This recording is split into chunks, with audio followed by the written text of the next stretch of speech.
So I'm Liam. I've been a trainer at TOMFIT for a very long time, probably for about 10 years, and I've been running for longer than that. So I've been doing trail running, obstacle course racing, adventure racing, and multi-sport for between 6 and 15 years, depending on the sport. So I've had a lot of time to figure out what not to do, how to train really stupidly. And in that time, I've also started studying quite heavily on how to train people for this stuff, because you start to realise that there's a lot of misinformation out there, and it's really easy to train poorly. Yeah. Come on in, guys. So that's my background. That's sort of where I'm coming from and why I like helping people and specialising in this, because it's a passion of mine too. And basically tonight, the biggest thing I wanted everyone to get out of it is to have a question and answer session more than anything. So I'm going to take you guys through the do's and don'ts, like simple do's and don'ts of training for running in particular, because some of you guys are in round the bays, outward bound, a whole bunch of stuff's coming up. Some people are going into big events, and some of you are self-training, which is all good. You just have to understand there's some real big don'ts to self-training, and there's a very high injury rate as well if you do it badly. So that's why we don't self-train without some of these key pieces of information. So the first thing I thought we'd just go through is how to train for an event. And that's a very big topic, but we're going to make it really small. The biggest thing we're going to talk about is if you've got an event, you want to work backwards from the event. Okay, so the things you need to figure out is what can your body comfortably do right now. So if you can only run 1K, maybe 2 or 3 times a week, you don't want to go entering a half marathon in 6 weeks' time. That's not a good idea. That is definitely not enough time to train. So, upside down. But the key for us is figuring out like how long is it actually going to take you to get to where you want to go. And if you don't have enough time, you just have to accept the fact that maybe on the event day that you've booked for, you have to lower your expectation of what you may be able to do. And that's the smartest thing to do. So, for example, Round the Bays is in 4 weeks now. Yeah, you're pretty much bang on. 4 weeks. Yeah. 4 weeks, right. So for people doing Around the Bays, there's some stuff you can do to condition your body to be happy to complete that event without necessarily getting an injury. But you're probably not going to be able to go out there and do your max effort on the day without maybe getting a little bit of a tweak. So, and that depends on where you're at, right? So, for example, if you were doing an 8-kilometre event like Round the Bays, you probably want to be able to do, technically, the 8 kilometres in full, even if it's a walk run, before the event day. So you don't want to just do like 3K running and be like, I'm good for the 8K. That probably won't be the case. So it's good to know that. And if that is the case where you can only get to 4Ks in that time comfortably, you might have to think, okay, I'm going to do like a jog, walk scenario on the race day and listen to my body. Because at the end of the day, running is just like strength training. It takes quite a long time to develop a good level of strength, fitness, and speed. Right. So, what the biggest thing when you're training for an event is, I'd say the key things are work backwards from an event to know how long you have, figure out what you can do in that time, and the last thing I want to go in is how you maybe break that down into a week. So you should not train every single day of the week unless the only scenario where that would ever work is if you've been running for 6 years and your conditioning was so high that you could do a short stint of that. And you'll see that sometimes in athletics clubs, but even then the injury rate's actually quite high. They just don't talk about it that much. So you probably should be going day on, day off, day on, day off, day on, day off. Yep, there's heaps of questions and answers. If anyone has questions, you save them all up because we're going to do a form after this. The other thing is you should probably split the intensity of your running out. So 1 run a week needs to probably be your mileage builder, which is like where you spend 2 weeks on a distance. So for example, say we had 10 weeks to an event. The event was 10 kilometres long. You might do 3 kilometres as your starting mileage. Do that twice in a row. So week 1, week 2, 3 kilometres, and then 5 kilometres for week 5. Week 3, week 4, and work it like that. So you're giving your body some time to adapt, but you're making increases, and the mileage run should be really slow. So when I say slow, comfortable for you, right? Even to the point where if it's challenging, you may need to do small spurts of walking in between to keep the intensity low. That's okay, like, that's fine. In the ideal world, you don't want to have to do that, but if you have to do that, that's fine as well. Like, basically you have to think of what you're doing is you're building your fuel tank in that scenario, right? So it's like if you've got a car, you're not tuning the car up, you're just making sure that it can go the distance. And that's the big key. That's the biggest key to injury prevention when running, is making sure you've got that as one of the main components of your run plan. You're building mileage slowly, and you're only doing that mileage at a relaxed pace initially. Then, other parts of your run can be just medium intensity or potentially higher intensity hill runs or pace intervals, things like that. But if you haven't got a lot of time, I wouldn't worry about the high intensity stuff at all. I'd just keep it at medium intensity, shorter runs in between. So for example, if you had a 5k long mileage run, you might have a 2k and a 3k that split out your week. And you might just run 3 times that week. And then the next week, you might do like 3k, and the same mileage run. And then you build the mileage up in your long distance run. Does that sort of make sense? So you're sort of thinking everything's taking time to adapt, and you're working that mileage mainly to get your body accustomed to the fact that it's going to have to be on its feet for a longer period of time.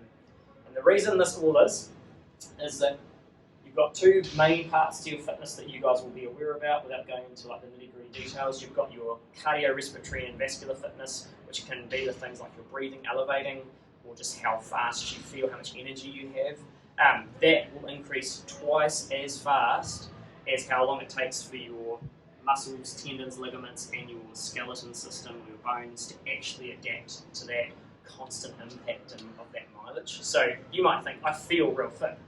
I can go longer and I can go faster.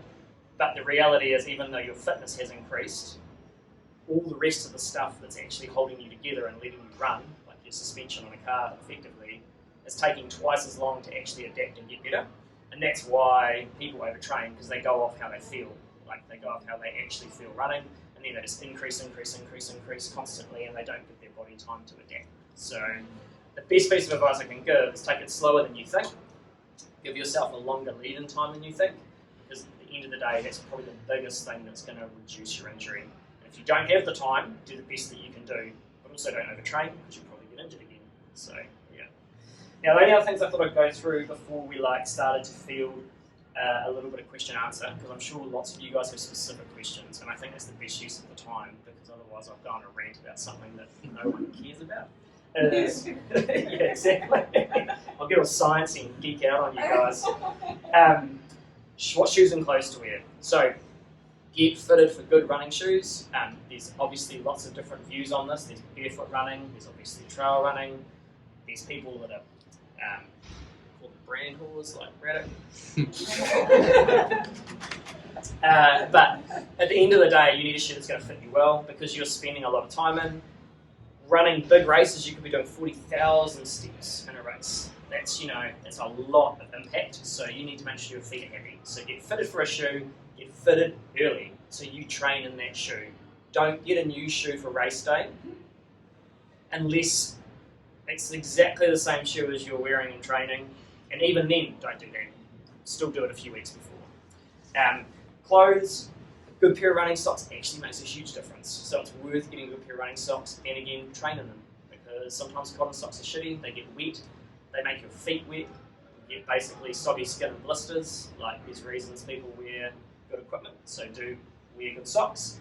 And microfiber clothing, whether it be like dry fit or whatever all the other ones call it, is way better, because it will breathe. It also won't get heavy with sweat, and it will be less likely to chafe. When it comes to probably guys and girls, probably more guys, nipple chafing does happen. So if you start to question whether or not you should put plasters or strapping tape on your nipples, just do it. Don't test it on the day, because having bleeding nipples is not fun. It takes quite a few weeks to actually recover from. And anti-chafe is not a bad idea. So if in your training runs, like me, I've got no thigh gap, guys, so I do end up having my thighs rubbed. So I usually wear a pair of compression pants that are a little bit lower, but I also usually put a little bit of anti-chafe around, and it's a really good idea. Everyone's different, so you just have to figure this stuff out, and that's why it's worth training and practicing and playing with the stuff before race day. And then I just thought I'd touch on briefly what you should eat in the lead up to a race. Has anyone heard of carb loading? Raise your hand if you've heard of carb loading. Oh, who's thinking about doing carb loading? Okay. The term can be taken way out of context. Basically, on race day, you want to just in the meals, or one meal in your day, leading in that week up to race day, it might be worth having a tiny bit bigger serving of carbohydrate. Some people don't believe in that. Some people do fat burning, like sort of philosophies and stuff, which is all good. But if you do have a little bit of carbohydrate in your diet, like spuds, potatoes, pasta, rice, anything like that, bread, you may want to have just a fraction more. And I'm talking about like maybe like 1/5 more portion leading up to your race week. Maybe in 2 meals if you think you need it. If you're hungry, if you're tired and you need to recover a bit. That little bit of extra glycogen will start sitting in your body. You may feel puffy-ish, but as long as you don't feel too full, it won't have a negative effect. That is literally that fuel going into your body, storing in your muscles and liver, and water holds with it. And that's why you feel slightly water heavy. You don't have to do this to an extreme level. And if you feel like you're like crazy Teletubby, like you maybe have gone too far, so it's worth just having a test. But what that will do is that will give you usable energy in your race. You don't want to overeat on the morning of race day. In fact, I would just do exactly what you normally do and give yourself around about an hour and a half before your race start to make sure you've had fuel. If you're eating way earlier than that, you may want to use like a gel or a nutrition supplement that's like attached to endurance events. But if you're going to do that, use it in your training. Use it leading up to the event. Don't do anything different on race day at all than what you've already done in practice, because that's where so many people go wrong. Yeah. So that's the main stuff I wanted to cover, just so people have got a bit of an overview. I'm sure there's probably quite a few specific questions, and we can go down a route if you want to. So has anyone got a question to start off about anything to do with running or training? I guess one I have would be like, what are the considerations if we assume a lot of us strength train as well? Yeah. Kind of so if we're incorporating strength training, how's that going to affect our running training? Is there something we need to be wary of, or? Yeah, that's a really good point. I'd probably do a leg day either after you've done a run or in the day in between, and just be aware that if you've done a leg day, you probably don't want to do a high intensity run or a really long run either side of that leg day, because you're just going to be fatigued and your muscles and your system need a bit of recovery. So that's one thing to take, take into consideration. With your upper body training, to be honest, just general fatigue is something to take into account. Like if you've got an event coming, as sad as it might be to take some of your strength training out, it might also be the smartest thing you can do, because getting fatigued and burnt out or just feeling crappy isn't going to help your training. So you just have to be a little bit careful, and sometimes you might have recovery weeks where you actually deload both your strength training and your running, or one or the other, just so that you're giving your body a little bit of time. Time to recover. Off that, I also, when I do programming, I only ever do 3 to 4 weeks max of a set module of training, and then I do a deload week, which is literally 40%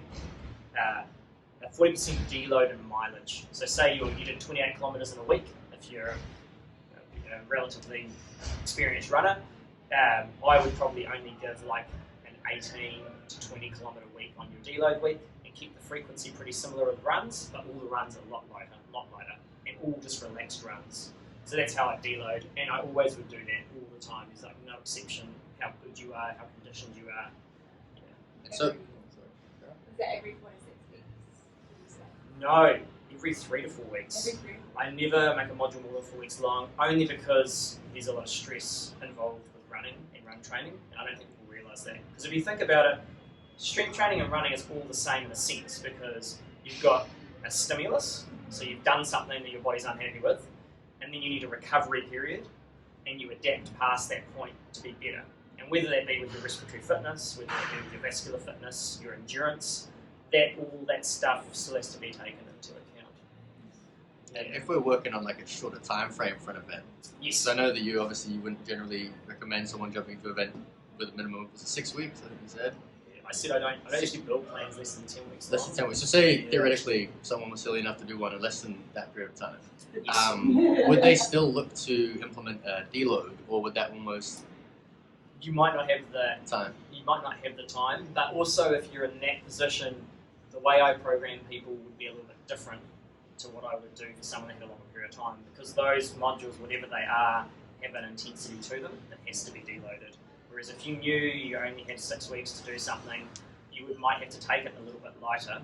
In general, you might not do any hill training, you might not do any intervals, it might just be 1 long run and 2 mild runs and just letting yourself build up in mileage. And that's probably a better way to approach it if you've got less time, because you technically, if you've got that little time, you should just be building your body to the point where it can complete the event injury-free. You shouldn't be going for a personal best, unless the personal best is to complete the event injury-free. Yeah. Sounds funny, but it's real common. Like running's real hard, guys. Like it's really intense. Like strength training, you might do a workout that's like 30 minutes long.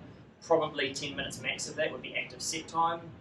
Like I've got a friend in like 1 week's time that's doing 166 kilometers. He's doing 24 hours of consistent exercise. He will literally rest for less than 15 minutes in that whole race. Wow. Yeah. So like that's intense. Like that's unfathomable to most people. And when you know how he has to train for it, you start to understand like the stresses. But everything in between, it's all relative to the person, right? So it's from where you are to what you want to achieve. The intensity will all be specific to that person because of where you are at, where your body's at, and how it's adapted along the way. Yeah. Any other questions even about technique? Anything? Anyone's thought about? Does height make a difference to depth of stride? When you say height in terms of a person, their height, in terms of their stride, how long they should make their stride? Yeah. You mean like comparative to like other athletes that are taller? So say the handsome gentleman next to you. Stride and So our cadence may be similar in terms of, cadence, by the way, guys, means number of steps per minute, like RPM in a car. But Chris would technically run faster than me for the same cadence, probably, because he's got naturally a longer stride length, right? So you might find some of the shorter athletes actually have a slightly higher cadence naturally, but it might not be as much as you think. So the magic number, they say, is 180 steps per minute, just because there seems to be an efficiency when it comes to how you run and how much effort is like strength and how much effort is fitness. Does that sort of make sense? Yeah. So like how hard you have to drive versus how short the steps are, and you can circulate them faster. Almost like on a bicycle, like going into a hard gear and being like to go 1 speed or spinning out. Same thing in cycling. They say if you spin a bit faster, you're generally more efficient. You can go for longer or for the same speed. Sort of the same with running. But in saying that, there's a lot of variation between athletes. There's some athletes in track and field that will average 200 on cadence, which is insane. Some that do 220 in short distance. And then there's got guys that still do 180, 190 for the same pace. So there is differences, but when you start getting lower than that amount of steps, generally you tend to heel strike because it's just the way you mechanically work when you slow down or overstride. Does that sort of make sense? Interesting. And what about like step width, I guess, or step like length? Probably is not the best word to put it. Like stride, how large you stride. Like I've heard, obviously, I think I mentioned to you earlier today, you're supposed to kind of almost go for the smallest steps. Yes, it's a good way to think of it like it's just an initial thing. Like if you, for example, get sore knees, there's a high chance that you're heel striking, which means that when you run, not all the time, but a lot of the time, you hit the ground on an angle, your body forcibly is like pushed and all the loading is going into your knee and then you're transitioning. So when you do shorter strides, quite often you'll end up mid-foot striking, which means by the time you actually land, the weight's sort of on the arch of your foot and you transition through. And there's a lot of variance between that in terms of you can push a little bit one way or the other, it's okay. Some of the best runners in the world have like a tiny, tiny heel strike, but probably not perceptible if we like watched a video of them. They'll look like they mid-foot strike. But that is why they say that generally, because most people overstride and their cadence is too slow, whereas you sort of want to be rotating through. The best thing though, like if you had the same cadence but were going faster, technically the only thing that's changing is your stride length is getting longer. And what I mean by that is you're like going at the speed. If your step speed's the same and you're going faster, the only thing that's different is you're pushing further with each step, right? So your stride's lengthening out, but it should all be lengthening out the back. So all of your stride increase should be you pushing through the ball of your foot, which means your whole positioning will change. But if you look on your watch that tells you how many steps you have, which some people may have, it will tell you that your cadence might be the same. So yeah. So what you just showed us with the more speed is more like lean, more forward lean. Would you say that like a jogger then, Yes. someone doing just one of your easy jog, would that be more upright? Usually, yeah. But mechanically it runs a little bit different. Okay. You see some crazy stuff. I say crazy, I shouldn't say that because not very many people are pretty runners, right? Most people look pretty messed up when you're running. Yeah. So, but you will get people, like, have you ever seen Friends, the TV show, and they've seen Phoebe run on Friends? Yeah, like honestly, like when you go running enough, like you do see some people that do some crazy things, and they just, but it's just because they've probably never had any training or never had anyone be like, could you try this? So yeah, technically, yeah. If you're going slower, you'll probably be more upright. Because if you're leaning too far forward, slow running, you literally feel like you're going to fall forward as well, right? Because you haven't got any momentum to like keep you upright. Yeah. Have you heard, I've just heard about it very recently in the last few days, something about keeping your ankle high as you push off, and it's to do with landing on like the balls and the outside edge of the foot, and then when you lift off, it's to help protect your knee from like ACL injuries and things. I think it's more about high contact sports maybe than running, but I wondered if it came into running. Yep, 100%. So like, has anyone ever had running shoes and run a bit and the very top of their big toe wears through the mesh? Got your hand, Chris? Yeah. That's not necessarily a bad sign because the whole way your foot is structurally strong and transitions is by you lifting your toes. If you lift your toes and then think about your arch actually tightens, and that gives you the transition plate, which should be not that you're landing on your arch, but it should be that you transition your foot all the way through without your arch collapsing. So what you're talking about, I think, I'm assuming... It did mention, like, without that high ankle, it's the collapsed arch. A collapsed arch, knee valgus, yeah, no glute activation, ACL injury. So yeah. Yeah. That's definitely a case of people running, and you'll see it sometimes, people will pronate, which means when they run with like a duck foot, and they roll in rather than transition through. And some people get away with it, and that's why they make control shoes, which are running shoes, which no one's wearing, that have a funny little bit that usually is a different colour that runs in the arch, and all it is harder rubber that they've put in the sole unit, and it just holds your arch up. It's almost like an arch support. So everyone has a different running style, and that's okay, and you can't often change. If you pronate heavily, I can't turn around to you and be like, do this, and you'll just run normally. Like, Yeah. You've got potentially 20, 30, 40 years of your mechanics making you do that, but you may be able to do little things that help it or improve it, and that's a good way of looking at it. Even if we did, like I do a lot of run tech work, like I work one-on-one with quite a few people doing coaching, like at tracks, and I've done a few seminars. I think you've come to one for run coaching technique. Even those, giving everyone like cues and stuff to make their running better, it's not necessarily meaning that you can go out tomorrow and run like Usain Bolt, like, or some of the other crazier runners that do long distance stuff. But you will over time be able to take those points and let your body slowly adapt. Good thing to mention is if you ever did do a run coaching course and you tried as hard as you possibly could to immediately implement it, you'll probably injure yourself because there will be different muscles working that are deconditioned, that haven't done it before. So it's better that it's a slower process for you to adapt and change. Does that sort of make sense? Yeah, everything takes time, guys. Everything. Yeah. Don't worry, you're okay. You go for it. That's if your big toe pops out, right? Well, most people when they point their toes up to transition, your big toe is usually the one that will go through the... My pinky toe. Your pinky toe. Look, honestly, it might be anything from like the way your foot rolls, the way you impact, and where the pressure is on your shoe. It could just be your shoe being too tight in the shoe box at the top and just pushing against it. So yeah, that's why getting fitted with a good shoe is good. And when they get fitted, There is like a very big difference between going to a place that fits you and having a good person fit you with a shoe. So you need to have a variety of shoes that are probably going to fit the way your mechanics work. And then you need to find the one that's the most comfortable, even if it's the ugliest shoe there possibly is, okay? Because at the end of the day, it doesn't matter how well it works for your mechanics if it's uncomfortable to actually wear on your foot. Because everyone's got different shaped feet. So, I'm just saying, you and your Nikes. You're not wearing Nikes today.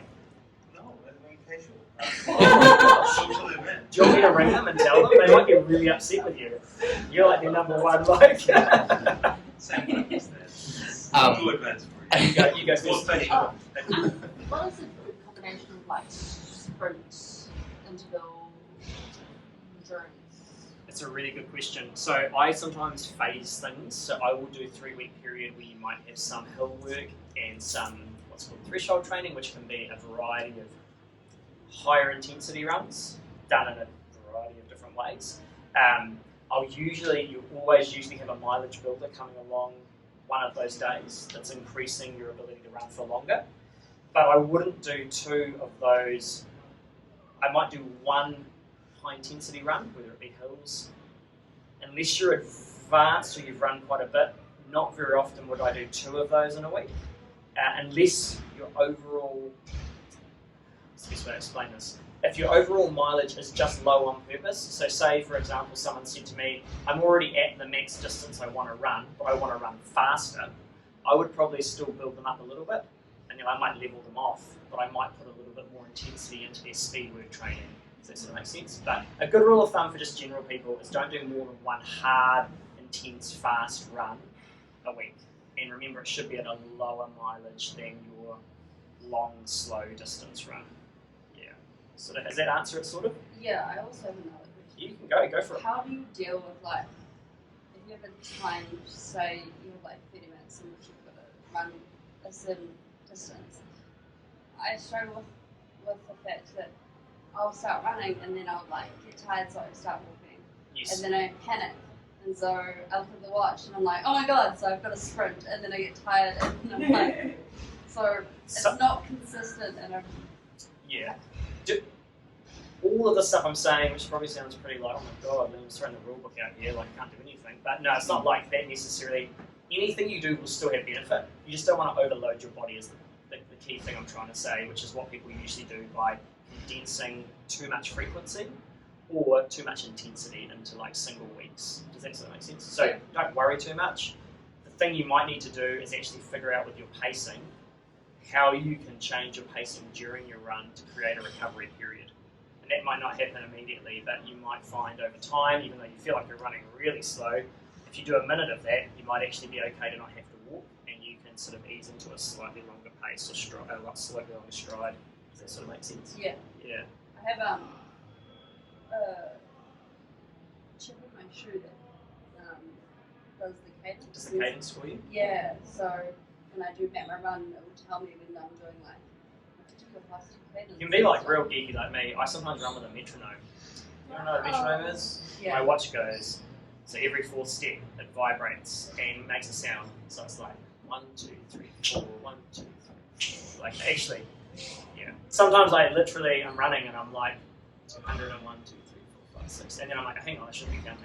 And I just have been counting for like that long and not even realised because I just sort of phase out. So yeah, so yeah, funny little like yeah. When you're a geek like me with running, like, yeah. that's what you start doing. Like I think all Under Armour shoes have a chip in them that connect to the. It's probably right, yeah. They used for a while. I like Under Armour as a brand, but I don't use them as a running shoe, so I'm not too sure. There's probably a lot of technology that's starting to get put into shoes. For a very long time ago, Nike used to have a little insert under the sole, you put a thing in. Generally, the cheaper way to go for a long-term point of view is potentially getting a watch, because you can get entry-level running watches for about $300. A good pair of shoes actually costs about $200 to $300, right? And they're only going to last 600 kilometers to 800 kilometers max. So if you're doing high mileage, you're probably thinking 6 months, right? So if you look at it from a long-term investment and you want to do running, it's probably worth getting a running watch because the information you'll get from it will be massive. Yeah. And there are good and bad watches, so it's worth having a research. What are some typical warm-ups that you would do for a run? Or like Good question. stuff? if the run's intense, I will warm up with some like a lot of stuff. As you get older, depending on the demographic of this room, you'll start to realise that you have to take things slower to start. I do a lot of things that are specific to me. I'll do some like half knee bends and some squats because I'm trying to just develop my range of movement and make sure I'm actually lengthening out all my hammies, because they're actually, when you run fast, that's the muscle group that's actually doing a lot of the work, and a lot of people are really underdeveloped in those muscles. So I do some squats and stretching. I quite often do like a little bit of like small knee rotations because I'm just trying to get all the little ligaments. I know. The ligaments and tendons that attach around to just feel a little bit warmer, especially if I'm doing trail running, because there's a lot of agility. So and it might not look like it, but you're having to step in different locations to go around routes and stuff. And generally I walk to start for a bit, and then I'll jog slow for a bit. If I'm doing speed work, I will do that specifically before I start my watch as a timer for the mileage. Does that sort of make sense? And everyone's got their own things. Everyone likes their own things. Some people will jump on a bike religiously and spin for like 5 minutes before they go out and run, and that's a really good option too. Yeah. Yes. Are there any considerations for breathing technique that could potentially help with performance? Yeah. A lot of it's actually related more to posture. So people that collapse at the shoulders are reducing their lung capacity, or the amount that they can open their diaphragm up and breathe. So the first thing you want to do is actually start to think to yourself, can I hold my shoulders back a little bit and my chest out a little bit without doing this? Runners quite often get sore here because they elevate their shoulders thinking that they're holding their shoulders back. And as you get tired, some of it can't be avoided. But if you're there, you'll be able to find that you can breathe a bit deeper. If you think talking about running in terms of a count or number of steps, everyone's a little bit different because everyone's oxygen requirement is different at different speeds, and lungs and everything. So the best thing to do is just breathe, and if you have to think about it, you might find a rhythm. Like you might be like in 1, 2, 3, 4, out 1, 2, 3, 4. Good question. Everyone talks to me about this. I've got punched in the nose a lot when I was younger, so I don't have a lot of breathing capacity through my nose, so I haven't done it for a long time. I breathe a little bit through my nose, but when I run after a certain speed, I breathe through my mouth. So I don't know if I can comment personally from experience, but generally the only reason that people want to breathe through your nose is because it can make the airway, like the way the air tracks, better, and it also can encourage all of the filtration that actually happens through your nose of the pollutants and all that sort of stuff. But to be honest, it's probably the least of your worries if you're running, as long as you're not running in front of a diesel truck or something. Yeah. I've heard of it being useful to be able to measure your cardio fitness, to be able to stay within the, what's the range, like your endurance range or something. Your aerobic capacity? Yeah. Potentially, yeah. I don't know a lot about like the way people gauge that, but I'm sure there's lots of tools and measures with that stuff. Generally, for my aerobic capacity, I've got something on my watch, and I've got heart rate zones, and they're not always that effective because if it's really hot, your heart rate might not be accurate to what intensity you're doing, or you've got something called cardiac drift, where you just heart rate goes up for no reason. You're running the same speed, you feel great, and it just goes up. But you can use heart rates a little bit as a measuring tool for what sort of zone you're training in, whether it's aerobic, so you're using air as part of that process of replenishment for your energy system, or whether you're just hitting it hard and it's all like a sprinting fitness basically, or you're going up hills, that sort of stuff happens. All your energy systems will be used in most runs because the terrain is changing, which means the intensity of the workout that you're doing is changing as you go. Does that sort of make sense? Yeah. If you're taking on board like a female client, is like cycle tracking something you want to do to see if this cycle correlates with the performance of the run? That's a really, really good question. You get a question of the night. I haven't done a lot of it, but I will have discussions with clients that talk to me about it. So, and a lot of training, it sounds really horrible, I'd say you just deal with it, but if it's going to coincide with like just before race day or something like that, we might have to look at the intensities, because like you women know, intensity of training can have a really horrible effect on your cycle at certain times, or there's lots of interesting facts, but I would usually talk to someone else about that to get their expert opinion and maybe relay that information forward. That is definitely outside of my area of expertise, but I have a number of female clients that have really negative effects with their cycle and training. And I train one person 3 weeks out of a 4 week period on purpose, and then make them do yoga for the 4th week. So, in correlation to running, I haven't had a lot of people talk to me about it, but I've had 2 or 3. Yeah. I hope that probably doesn't answer it completely, so that gives you a bit of an idea. Yeah. Do you have any experience training kids? Yes, I do. Not a lot in training running though, a little bit. But yeah, it's interesting. What do you? Well, we have an 8-year-old, Oh. and so we just take him for runs every week. Yeah. And he has a friend who I've just been wondering lately whether he's picking up habits of his friend of how he runs. He runs with like quite a, not his friend does, and Jan's starting to do it, with a bit of a forward lean and a jogging pace. He's kind of leaving the butt behind. Okay. And yeah, I'm just like wondering if it's something that could be trained out of him, whether you worry about it. He's only 8. It's a really hard question. Good habits are good to start with, even just movement tracking, like teaching kids how to lunge properly and like actually have their movement pattern correct, like they're not collapsing their posture when they lunge. Okay. Stuff like that can be good because it gives them a proprioception or like a connection between their brain and muscles of certain movements they can then apply to other stuff. It's hard though because if kids grow really fast or if they play different sports, they're going to pick up different habits. Yeah. So the best thing to do is put them in an environment where they're learning good habits regularly. And honestly, a really good like a thing that I sort of wish my parents did, but I don't know if it was an option financially where we lived, was athletics clubs are really good. It's just the competitive side of it. On some clubs, you just have to be a little bit careful of what they're trying to push your kid to do.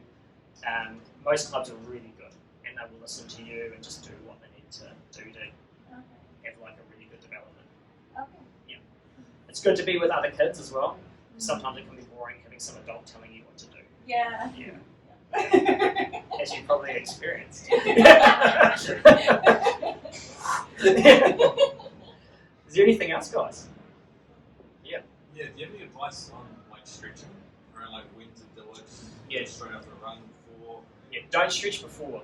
Don't ever stretch before unless there's something so tight, and if that's the case, you should question whether you're going to go out for a run or you should do active stretching, so movement stretching. Don't do static stretching. So when I say active stretching, it might be a case of actually going like deep into a squat, trying to like sink into it, and then coming out and slowly relaxing into like a forward lean. And I mean that's stretching a little bit through like my quads, my hammies, my calves. Doing movement-based stuff where you're exaggerating, like keeping your heel on the ground longer as you move from step to step to try and get lengthening in your calf. Like that stuff's okay if it's moving. It'll generally just increase blood flow and like allow your body to try and naturally lengthen a bit. But if you do static stretching when you're cold, so like, you know, like and all that, quite often what happens is your muscle itself won't lengthen and you'll just put tension on the tendons, which attach at either side of it, and you can sometimes get like some tendinopathy or something where you're creating some sort of damage. And then to go out and do explosive movement like running, which is high impact, can be quite dangerous. So yeah, so stretching is good after a run. Sparkles, good after a run, like relax the muscles. There's lots of good ways of sort of loosening the muscles after. Even just general movement, like going and doing a gym session the day after, can actually be a form of active recovery for your muscles, especially if you're working through a range of movement. Yeah. Every individual will have tight parts though, so you'll probably have to work to your own body a little bit and feel what feels like it's tight. Yeah. There's no set plan that'll be good. Yeah. Yeah, just a heads up is something that we tried with your program. Yes. Just for people that, because you know Dominique is not a TH runner. Yeah. But to try and get her, and I mean she completed the 11Ks. But what we did, instead of trying to concentrate on time for her, because there's no ways I could get her to run faster. So what we did is we picked a route that was quite challenging with a little bit of hills and flat and straight. Yes. And if we trained an 8 kilometer, we would run, and then if she got tired, I would then tell her to aim for like a lamppost and get to that lamppost rather than just stop when you're tired. If you just stop when you're tired, you're not going to get fitter. No. So I would say to her, okay, I know you're tired, but just try and get to that lamppost. And then we would walk the same distance every time. So with her, I just kept the same course. But every time try to just go past that lamppost, but walk the same distance and start from that bus stop. It's 100% correct. It worked with her, and I mean, she ended up finishing that's fine, yeah. So, And all that is progressive overload. So in a plan, sometimes that would happen through a mileage gain, or me giving someone a time trial early in the piece and a time trial later in the piece, and you beat that time trial. But I know what you're saying, specific to her scenario. because she's going to do it quicker anyway. 100%. Without concentrating on the time. If she runs a little bit further, it's going to be quicker than the last time anyway. Time's just our perception of how we move through space. So it's just, I know, it's a measurement tool, but intensity is what actually creates the physiological change. I mean, if you're challenging someone, you want the time. Yeah. But yeah, no, you're right, and that's 100% true. So you're using time as a tool. It's not necessarily the thing that's making you better, right? It's just a tool, and intensity and time is work. Yeah. All right. Last one. Also was just say at the end of the race, is there any tips on recovery other than the stretching side of stuff and spa? Yeah, I mean, there's a lot. Like, active movement is good. Sometimes just lying in bed is good. Like actually, like having a day off. Probably having a week, 4 days to a week off all training, including strength training, is a really good idea. Because your nervous system is also going to be fried from that run. It's going to be like you blasting real loud like speakers, and to the point where they blow a fuse or the cords aren't thick enough to actually take the damage. So just think, recover, rest, hydrate, and feed, fuel yourself. When it comes to hot pools, heat, ice, recovery stuff, that's more dependent on your body and whether you've got a pool or anything that might need a bit of extra attention. You can get crazy things. There's something called the recovery room, which I think still exists. I don't know if it's been just affected by COVID. I don't think. I think there's one actually down Salino now as well. Yeah, cool. And what they do is they put you in this big blow-up suit. So they put you in a suit and then they just pressurize it, and it creates actual proper compression. And I think potentially heat as well. And then you just lie there, and the compression just increases your blood flow. So if you think of your blood as like a really big nutrient provider in your lymphatic system, it's just increasing that. And so that's a good way of doing things. So you could fork out some coin and do that. Massage is really, really good, but maybe not the day after. That might be worth waiting a few days, because you might have a little bit of repair needing to happen before you can get the relief of actually having your muscles worked out. Yeah. Cool. Awesome team. Yeah, well, I think we should give them a massive round of applause. What do you guys reckon? Yeah. Thanks for coming. I hope it's been valuable for you guys as well. And if you ever want to ask me stuff, you definitely can. I know sometimes I'm running around like a mad chick, but it's absolutely fine to ask me. I want people to do this stuff with enough information to do it and not get discouraged. And that's the key, right? There's a lot of misinformation. And just running by itself is amazing, but if you guys have an event or a goal in mind, that's just one of the best things you can do for your own personal growth and development. But having this goal in mind and this event, there's nothing better than having someone, a specialist, to guide you through the process. It makes it 10 times more fun. You'll do 10 times better. You're going to be more efficient. And having someone who understands and is passionate about it like you is just absolutely fantastic. I've done it a few times in the past myself, and a number of you here, and Liam's help is just undeniable. So honestly, it's affordable. It's a great way to achieve something. Thanks for the plug. And